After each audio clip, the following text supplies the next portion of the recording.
Dan, you're the boss. Good job, boss.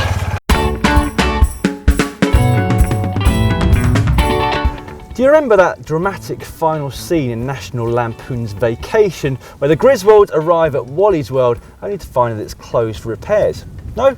Well, neither do I. But anyway, Wally's World is actually Six Flags Magic Mountain, and that is exactly where Stage 5 of this year's Amgen Tour of California finishes.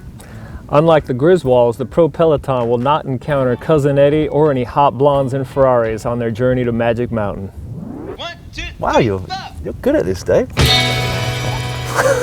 Amazing.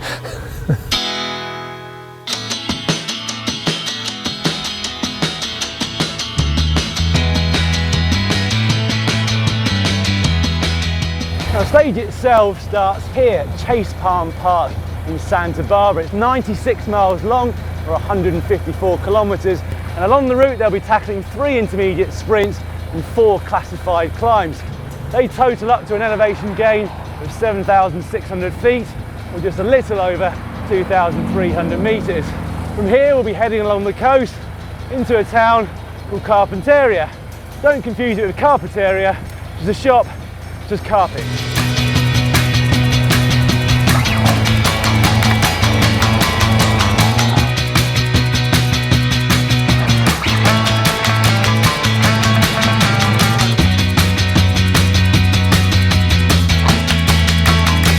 Riders head on to Highway 150. They'll quickly get onto the first 2 KOMs of the day. I'm already on the second one now, 20 miles in, looking down on these beautiful lakes. Now, with so many KOM points on offer today, we should see quite a number of riders trying to get into that early breakaway, and it could go one of 2 ways because, of course, the sprinters teams will also be looking to control it. So it might be that the breakaway goes up within the first mile, or it could be that they're still racing and trying to get into the breakaway here. And if that's the case, we could see a very strong group going up the road. There you go, Matt.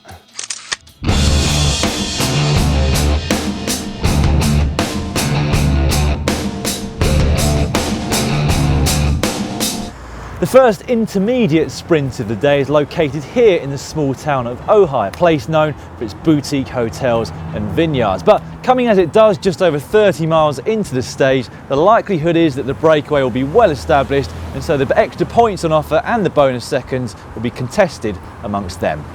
Following another KOM battle up Denison Grade, the route will descend for 10 miles into the town of Santa Paula for a second intermediate sprint. Having got slightly lost en route, I happened to bump into a rider, well, not a stranger to success in this race, and also not a stranger to failure either, having finished first loser on a number of occasions. Dave! It's Dave Zabriskie! Dan, my old roommate. Oh, what are you God. doing here? I'm trying to find Balcom Canyon Road. Oh, it's great to see you. It's been a while. Balcom's up there somewhere. First, Dan, how about you come take a few pump laps with me? Yeah? On these bikes? Bike's a bike. Looks kind of gnarly. Shred the gnar, Dan.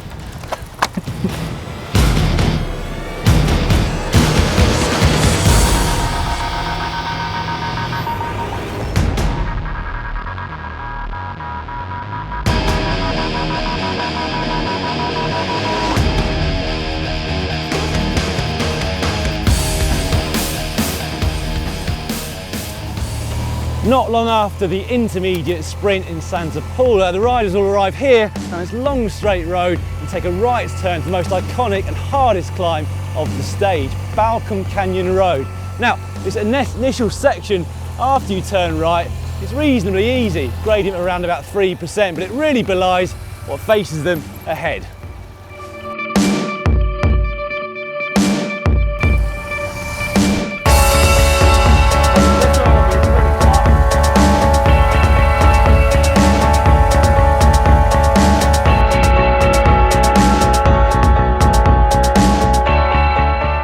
Now, this climb is actually so steep that a lot of the local cyclists will try to avoid it at all costs. This really is like a wall here now. I'm really glad that I've got a compact chainset on this bike. Now, the race itself has used this climb on a number of occasions, but it normally comes some way from the finish, so we've often seen sprinters take the stage. JJ Haydo did it once, Mark Cavendish crossed the line first another time. He was later relegated as he had been drafting behind team cars on the run into the finish after a mechanical.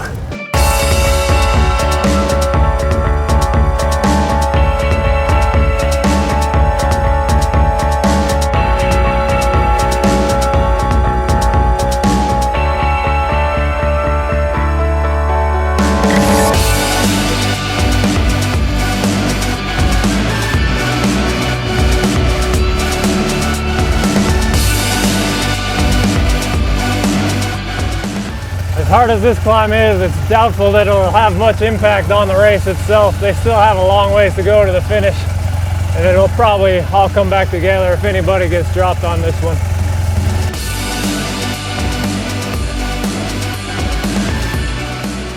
I don't want to do any more of this stage. Really? Well, thanks for joining us. Do you fancy joining us on Mount Baldy in a couple of days' time? You know that place where you lost the yellow jersey? I'll let you know. All right, cool. Cheers, DZ. I'm going to go back to the pump track. 1, 2, 3, 4.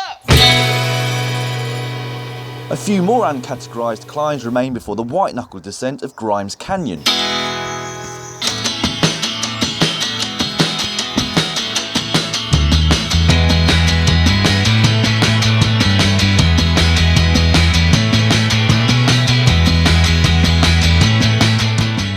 The route then heads through miles of orange groves near the small town of Peru before a 13-mile eastward push on Highway 126 towards Santa Clarita.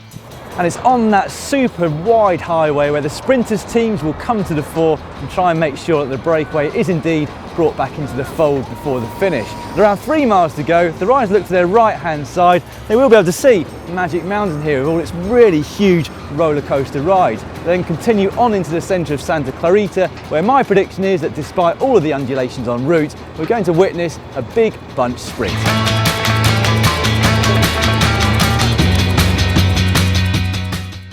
To watch some California top 10s, click up there, and to watch some California how-tos, click down there. And how about subscribing to GCN? To do that, just click on my tan lines. You actually looked white until you revealed a proper white bit. I do love it here in Santa Cruz. Dan, it's Santa Barbara. Oh, is it? I just like Santas, really. Santas in general. Claus. All the Santas, Yeah. Santa's banters. Santa Remita from BMC, I like him.